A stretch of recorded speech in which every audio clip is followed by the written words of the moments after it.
When Alan Crawford, the CEO of Crawford Enterprises, decided to go undercover in his own company, it wasn't just for show. Over the past year, he'd received complaints about employee morale, rumors of unfair practices, and whispers about favoritism in his factories. Instead of issuing a corporate memo, Alan wanted to see the truth with his own eyes. A week later, Alan walked through the front doors of one of the company's regional factories, wearing an old flannel shirt and scuffed boots.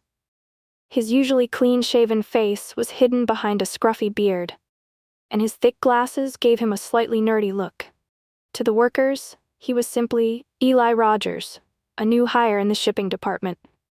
Alan wasn't used to the noise and chaos of the factory floor. Machines hummed and clanked in every corner, while forklifts whizzed by. Despite his nerves, he smiled and introduced himself to the small group in his department. "Welcome, Eli," a cheerful young woman named Carla said, handing him a pair of gloves. "First day's always the toughest, but you'll get the hang of it." Her warm tone made him feel at ease, but as the day unfolded, Alan noticed cracks in the cheerful facade. Workers avoided certain supervisors. Carla, despite her friendliness, seemed to be hiding a sadness behind her smile. And then there was Tim, an older man with a limp, who was struggling to move heavy boxes while others pretended not to notice. By the end of the day, Alan was exhausted but intrigued. Something wasn't right, and he was determined to figure out what. In the days that followed his first shift, Alan quickly realized the value of staying in the background. He observed the rhythm of the factory floor, noting who worked hardest and who avoided responsibility. Rather than drawing attention to himself, he focused on blending in. He sat quietly at lunch tables, shared coffee breaks, and listened intently during casual conversations. Slowly, the walls his coworkers had built began to come down.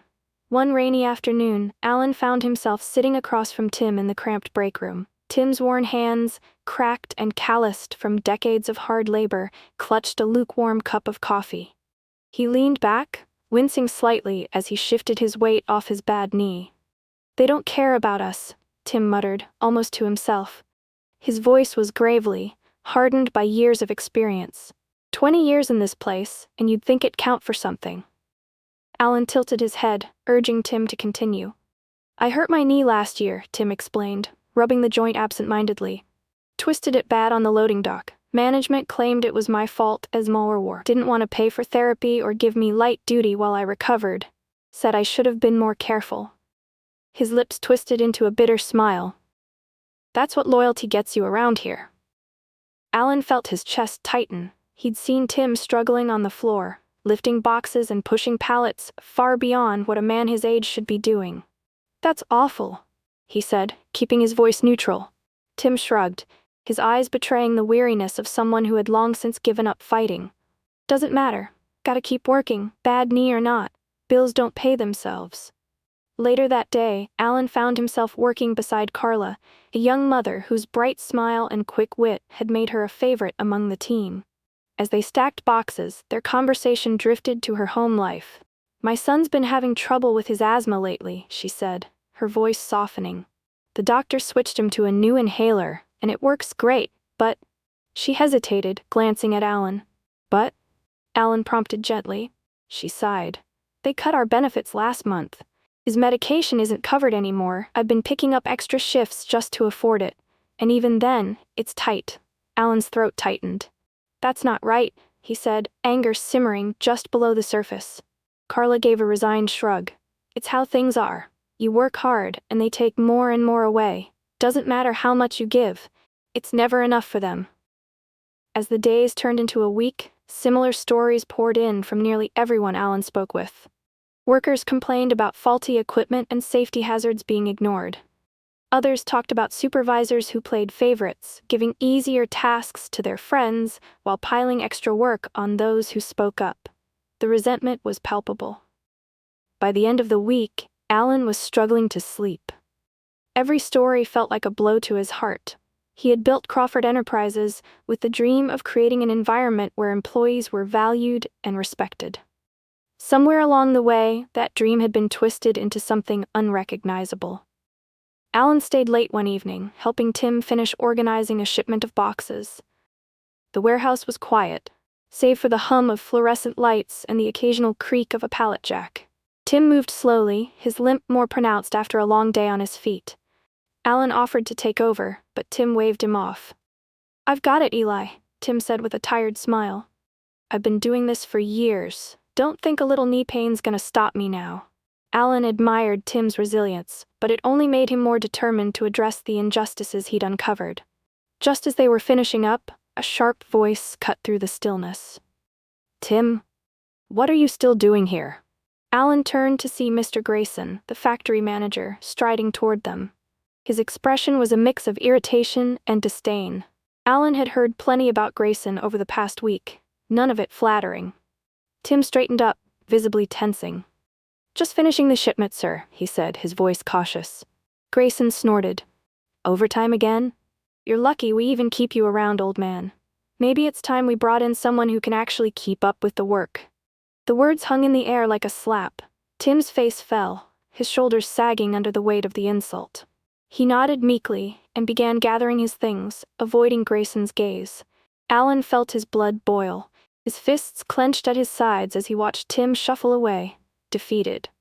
Grayson didn't even glance in Alan's direction, clearly assuming he was just another insignificant worker. "That's enough," Alan thought, his jaw tightening. He had seen and heard all he needed to. It was time to put an end to this. No more hiding, no more waiting. As Alan walked out of the warehouse that night, he knew what he had to do. Tomorrow, Eli Rogers would disappear. It was time for Alan Crawford to return.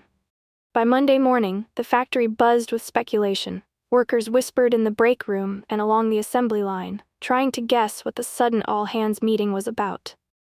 It wasn't every day the company's CEO sent out a personal email, let alone announced he'd be addressing everyone in person. Alan stood in the break room, his usual confidence tempered by the weight of what he had learned. The space was packed with employees, men and women who looked more tired and wary than he had realized during his time undercover.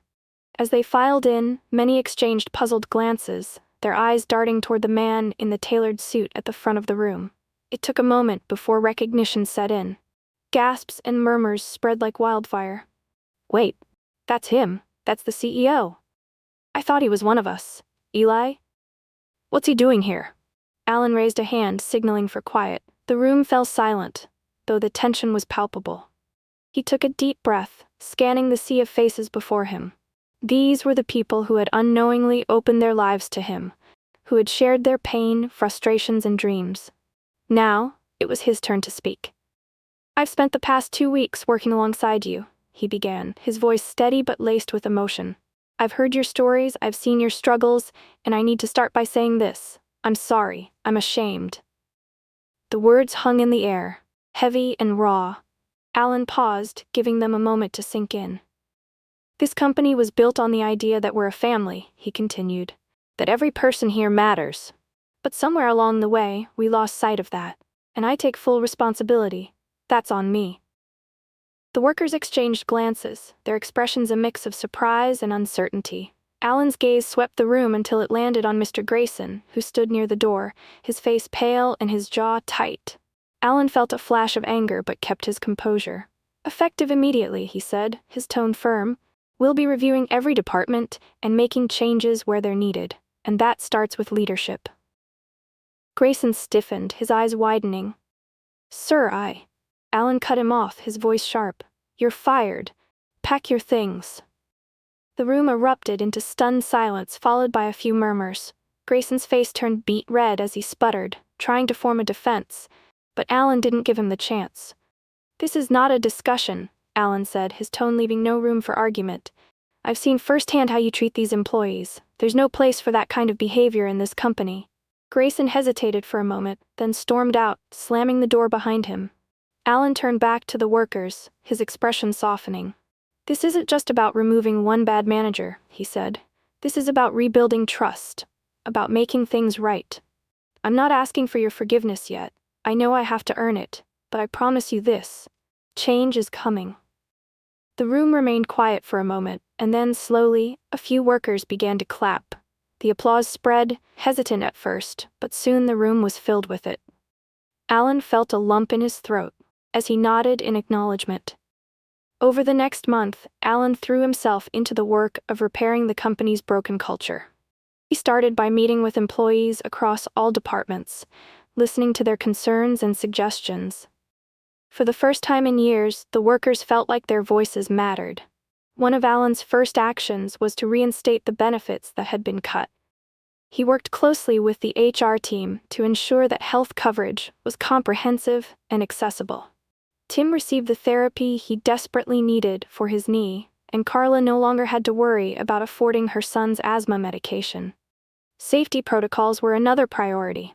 Alan brought in experts to evaluate the factory's equipment and procedures, addressing hazards that had been ignored for too long. Workers were given proper training, and new safety measures were implemented to prevent accidents. To ensure accountability, Alan introduced an anonymous feedback system. Employees could report issues or suggest improvements without fear of retaliation. It was a small step, but it went a long way in rebuilding trust. The changes didn't happen overnight, but little by little, the factory began to feel different. The atmosphere grew lighter, and workers who had once been wary of management started to believe that things were genuinely changing for the better. One afternoon, as Alan walked through the factory floor, Carla approached him. Her usual smile was brighter, more genuine. She hesitated for a moment, then said, "Thank you. For listening, for caring, for everything." Her voice broke slightly, and Alan could see the tears welling in her eyes. He smiled, his heart swelling with emotion. "Thank you," he replied, "for showing me the truth, for trusting me to fix it." As he looked around the factory, watching the workers move with a newfound sense of purpose, Alan felt a deep sense of fulfillment. He knew there was still work to be done, but for the first time in a long time, he felt hopeful. And he vowed to himself, right then and there, that he would never lose sight of what truly mattered again. Thank you so much for watching. If you enjoyed this story and want to see more heartfelt, inspiring content, please don't forget to subscribe to our channel. It really helps us grow and bring you more amazing stories. If this video touched your heart or made you think, let us know by giving it a like and sharing your thoughts in the comments below. We'd love to hear what you think. And don't keep the inspiration to yourself. Share this video with your friends and family so they can join in too. Your support means the world to us. Thank you for being part of our community.